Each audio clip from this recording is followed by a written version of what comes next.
Ang pelikula ay nagbukas na nagsasabi sa amin tungkol sa isang digmaan kung saan ang Serbian Army ay sumalakay sa Bosnia noong 1992.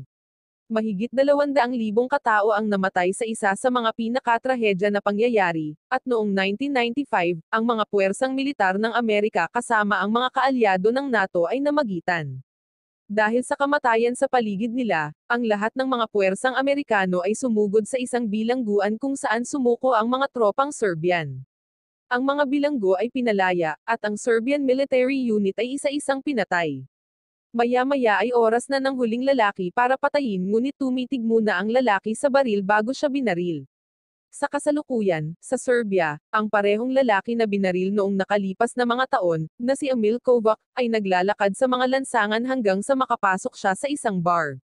Nakipag-usap siya sa isang lalaki na hinihingi ang kanyang pera kapalit ng isang file. Binuksan ito ni Emil para makita ang Operation Task Force Eagle at ang mga lalaking nakapasok sa kanyang base at pumatay sa kanyang mga tauhan. Tila pagkatapos ng mahabang 18 taon, nasa isip pa rin niya ang paghihiganti at pagpatay. Pagtayo niya para umalis, tinanong siya kung ano ang kanyang mga plano, at tila gusto ni Emil na magsimulang manghuli muli. Sa ibang lugar, sa isang magandang kagubatan, pinapanood ni Benjamin Ford ang isang agila na lumilipad bago tumawid sa isang maliit na talon. Pagkatapos mangolekta ng ilang patpat, sinimulan niyang pagsamasamahin ang mga ito at sa tabi ng ilang dahon ay gumagawa siya ng isang maliit na tolda. Habang nagsisimulang lumubog ang araw, inilabas niya ang kanyang kamera para kumuha ng ilang kamanghamanghang larawan ng 2 deer sa harap ng paglubog ng araw. Ngunit nang gumawa siya ng ilang ingay mula sa kanyang nasugatan na binti, mabilis na tumakbo ang 2 deer. Sa pamamagitan nito, tumungo si Benjamin sa kanyang maliit na bahay kung saan piniprint niya ang larawan at isinabad ito upang matuyo.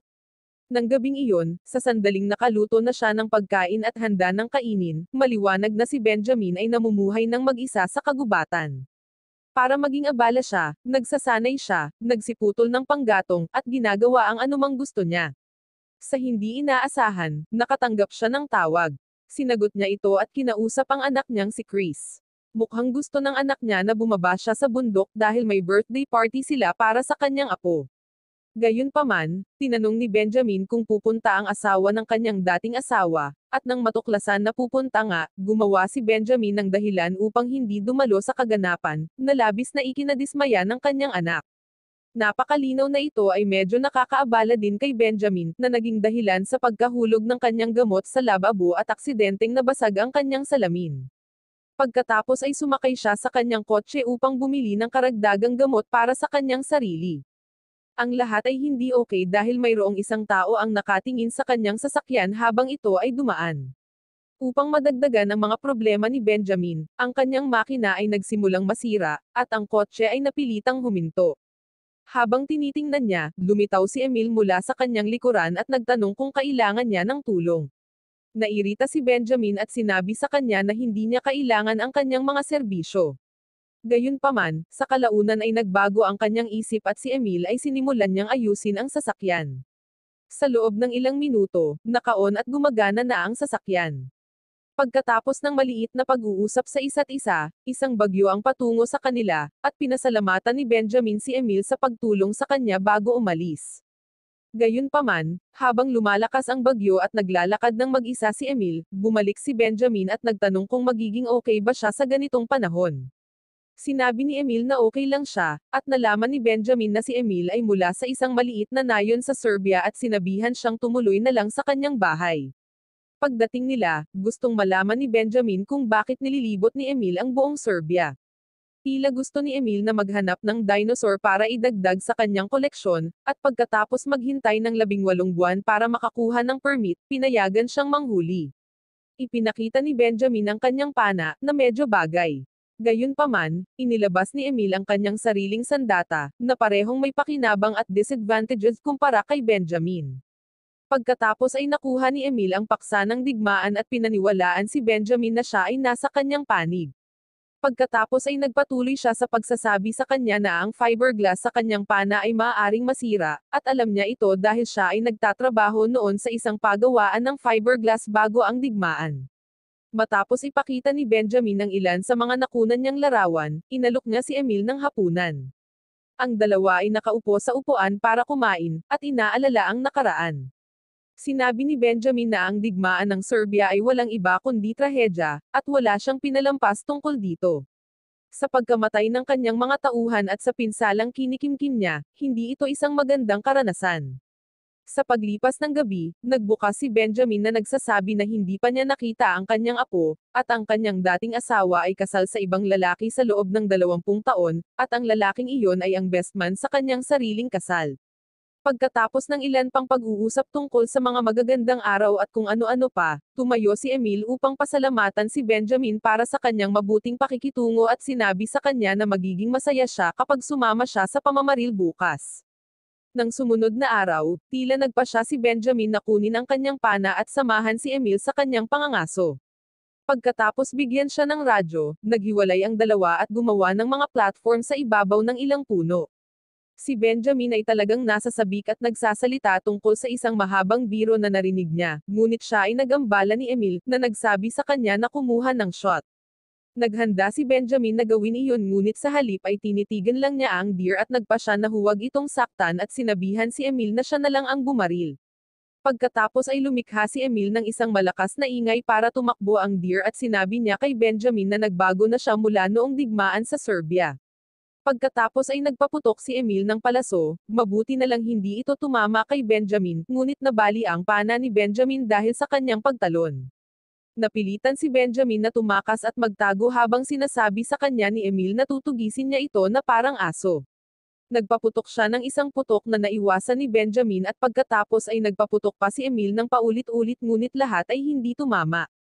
Gayunpaman, habang papalapit si Emil ay mas mahusay ang kanyang mga putok at natamaan niya ng direkta ang binti ni Benjamin. Napilitan si Benjamin na hilahin ang kanyang binti at dapat siyang magpatuloy sa paggalaw. Hindi niya halos magawa iyon, kaya nagtago siya sa isang lumang abandonadong gusali. Si Emil ay malapit sa kanyang likuran ngunit si Benjamin ay pumasok sa isang taguan sa ilalim ng kanyang umaatake. Gayunpaman, mabilis siyang natuklasan ngunit hindi siya pinatay ni Emil. Si Benjamin ay nagsabi kay Emil na patayin na lang siya kaagad, ngunit sa halip ay sinabihan siyang lumabas. Habang umuupo siya ay sinipa siya sa lupa at bumagsak. Pagkatapos ay hinagisan siya ni Emil ng ilang lubid at nais niyang ilagay ang lubid sa palaso na tumama sa kanyang binti. Ginawa ni Benjamin ang eksaktong sinabi sa kanya para lamang matuklasan ang kanyang sarili na nakabitin sa pamamagitan ng lubid. Nagdudulot ito sa kanya ng matinding sakit at sinimulan siyang sigawan ni Emil upang sabihin ang katotohanan, sa halip na magtago sa bundok upang itago ang kanyang nakaraan. Gusto ni Emil na umamin siya ngunit kinuha ni Benjamin ang isang patpat mula sa ilalim niya at pinatumba si Emil upang makalaya siya. Nag-away ang dalawa hanggang sa mahulog si Benjamin sa isang ilog. Siya ay natapon at malapit nang mapunta sa isang napakalaking talon. Gayunpaman, nagawa niyang kumapit sa ilang mga bato at hinihila ang sarili sa kaligtasan. Sa kalaunan ay nakahanap siya ng daan patungo sa isang kuweba at gumawa ng apoy. Agad niyang nilagyan ng pansamantalang gamot ang kanyang binti. Kapag tapos na iyon, bumalik siya sa kanyang pagiging militar at lumikha siya ng pana para ihanda ang kanyang sarili sa susunod na pakikipagtagpo kay Emil. Maya-maya, kinausap ni Emil si Benjamin sa radio at sinabi sa kanya ang isang kalunos-lunos na kwento kung paano pinatay ang kanyang ina at kapatid na babae sa kanilang mga tahanan at ginamit bago pinatay. Nakatanggap din ng malagim na kapalaran ang mga lalaki dahil iniwan silang mamatay sa harap ng nayon. Gusto ni Emil na ibuhos ni Benjamin ang kanyang lakas ng loob tulad ng ginawa niya ngunit wala siyang natanggap na tugon. Kasabay nito, nagpa siya si Chris na bisitahin ang kanyang ama kasama ang kanyang asawang si Sarah. Wala silang nakuhang sagot at natarante dahil nandoon ang sasakyan ni Benjamin. Kasama rin ng mag-asawa ang sanggol. Kasabay nito, si Benjamin na nasa kakahuyan ay nakita niya ang kanyang mga bisita kasama ang kanyang apo na hindi pa niya nakikita. Gayunpaman, si Emil ay nasa kabilang panig at hawak ang kanyang pana. Si Benjamin ay nagradyo sa kanya na dapat sila lang dalawa ang maglaban, at pagkatapos tanggapin ang laban, ang pamilya ni Benjamin ay naligtas. Binigyan ni Emil ng pagkakataon si Benjamin, at nagpa siyang kunin ang bote na iniwan ni Chris. Gayunpaman, lumabas si Benjamin mula sa likod ng isang puno at nakakuha ng kamanghamanghang pagbaril sa bibig ni Emil. Lumapit si Benjamin at tinutuya siya hanggang sa mawalan ng malay si Emil. Hindi nagtagal, nagising si Emil na may parehong madaldal na bibig tulad ng dati, at lumapit si Benjamin sa kanya at pinatahimik siya. Pagkatapos ay nagpasya siyang gumawa ng ilang lemon juice, nagkwento kung paano siya pumatay ng tao noon, kung paano siya gumamit ng kutsilyo para gawin ang trabaho, at habang nagsasalita siya, ang isang lata ng asin ay direkta niyang ibinuhos sa lemon juice. Tila si Benjamin ay may kakaibang paraan ng pagpapahirap sa isip at nilapitan si Emil upang simulan ang pagbuhos ng lemon juice sa kanyang sugat, na nagpaiyak at nagpasigaw sa kanya sa sakit. Gayunpaman, nagtatapos siya sa pagsasalita tungkol sa kanyang trabaho sa digmaan ng Serbia. Dati siyang gumagawa ng mga tool para sa lahat ng bagay, at ang pagbanggit ng mga tool ay lubos na nasasabik kay Benjamin. Kumuha siya ng palakol at sinubukang ipaunawa sa kanyang bilanggo na hindi lang nasaktan ng digmaan ang mga Serbian at ang mga tao sa mga bansang iyon kundi sinira rin nito ang kanyang sarili. Pagkatapos ay dumura si Emil sa kanyang mukha at kumalas sa kanyang sarili upang agawin ang palakol at ibagsak si Benjamin. Agad niyang kinuha ang rifle at mga bala sa loob ng bahay bago dinala si Benjamin sa labas at inilagay niya ito sa likod ng sasakyan. Sa ruta patungo sa huling hantungan ni Benjamin, sinabi sa kanya ni Emil na noong binaril siya sa likod ay naparalisa ang kanyang buong katawan sa loob ng 3 taon. Ngunit pagkatapos ng lahat ng iyon, tinuruan niya ang kanyang sarili kung paano lumakad, magsalita, at manamit muli dahil wala siyang tulong, walang mga magulang, walang asawa, walang mga anak, at naiwan upang ayusin ang kanyang sarili, at ang tanging nagpapanatili sa kanya ay si Benjamin. Sa sandaling iyon, bumangon si Benjamin at sinakal si Emil, na naging sanhi ng pagbagsak ng kotse sa isang gilid hanggang sa tuluyang huminto. Si Benjamin ang unang lumabas mula sa pagkawasak at sinubukang kunin ang kanyang baril. Pagkatapos ay nagpaputok si Emil ng flare gun mula sa kanyang likuran upang magdulot ng apoy, ngunit hindi nito napigilan si Benjamin na agawin ang baril at hilahin ang gatilyo upang matuklasan na wala itong laman. Pagkatapos ay sinabi niya kay Emil na siya ang nanalo at gusto niyang tapusin na lang ang lahat. Tumanggi si Emil na gawin ito hanggang sa aminin ni Benjamin ang kanyang ginawa at sa gayon ay inakay siya sa isang bundok. Si Benjamin ay nagpapahinga sa kalagitnaan at sinabi ni Emil na ang kanyang bansa ay may kagandahan tulad ng Amerika, gayunpaman, ito ay may bahid ng dugo. Pinapakilos niya si Benjamin, hindi niya namalayang unti-unti na niyang pinuputol ang kanyang mga tali sa kamay. Sa kalaunan, bumagsak si Benjamin sa lupa at hindi na tumutugon. Gayunpaman, tila pandaraya ito at gumamit siya ng bato para patayin si Emil. Gamit ang kanyang oras sa matalinong paraan, nakatakas si Benjamin at nakahanap ng isang lumang abandonadong tahanan na masisilungan. Pagdating sa loob, nilock niya ang pinto at naglakad sa kabilang panig hanggang sa masira niya ang floorboard sa ilalim. Pumasok siya at nakita ang isang piano, kung saan sinimulan niyang kunin ang wire mula sa loob habang sinisipa ni Emil ang pintuan sa harap. Hindi nagtagal, bumukas ang pinto at pumasok si Emil. Mabilis niyang nakita ang kanyang kalaban, ngunit nahulog ang kahoy sa itaas niya, na nagbigay daan kay Benjamin ng sapat na oras upang lapitan at labanan ang kanyang umaatake. Ang kanyang plano ay hindi gumagana, at pagkatapos si Benjamin ay bumagsak sa harapan ni Emil.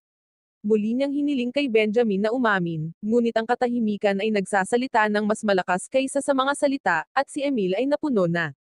Itinutok niya ang baril kay Benjamin, na humihiling na labanan siya ng patas. Si Emil ay sumunod, ngunit isa pang bitag ang nasa laro habang ginagamit ni Benjamin ang medalya ng kanyang ama para saksakin at neutralisahin ang kanyang kalaban. Nang sa wakas ay sumisikat na ang araw at lumipas ang mga oras, nagising si Emil sa harap ni Benjamin na sa wakas ay ipinagtapat na noong Oktubre taong 1975, ang kanyang unit ang unang dumating sa Serbia, at ang una nilang nakita ay hindi maganda. Ang kampo na iyon ay pinamamahalaan ng mga Serbian na tinatawag ang kanilang mga sarili na Scorpion. Marami ang sumuko sa kanilang sarili upang pumunta sa isang kampo ng bilanggo ng digmaan upang palayain sa loob ng ilang linggo. Gayunpaman, tumanggi si Benjamin na mangyari ito, at siya, kasama ang kanyang pangkat, ay dinala ang mga Scorpion sa tuktok ng bundok at pinatay silang lahat. Ngunit sa kasamaang palad, kailangan itong gawin muli ni Benjamin at sinabi na ang digmaan ay umabot sa kanyang ulo at parang lason sa kanyang isipan. Iyon ang dahilan kung bakit hindi niya matingnan sa mata ang kanyang anak, lalo na ang kanyang apo. Gusto ni Emil na tapusin na niya ang kanilang laban at hilahin ang gatilyo. Sabi niya pareho silang dalawa, walang iba kundi mga walang awa na mamamatay tao. Inihanda ni Benjamin ang baril at sinadya niyang hindi itama kay Emil ang bala. Pinakawalan niya si Emil at itinapon ang baril. Parehong dumaan ang mga lalaking ito sa pambihirang buhay, at tinapos ni Benjamin ang kanyang biro mula kanina. Pareho silang hindi nakakatuwa, at sinabi ni Emil kay Benjamin na oras na para makita niya ang kanyang apo. Bumalik ang eksena sa boss niya, kung saan pumasok si Emil sa bar mula kanina at nahanap na niya ang hinahanap niya na walang iba kundi ang kapayapaan. Si Benjamin, gayunpaman, ay sumakay ng taxi para ihatid siya sa isang bahay. Nang pumatok siya, binuksan ng kanyang anak na si Chris ang pinto at laking gulat niya nang makita ang kanyang ama doon. Ang kanyang kaligayahan ay hindi mailarawan sa mga salita. Wow naman! Doon nagtatapos ang pelikula mga idolo, salamat sa inyong panonood.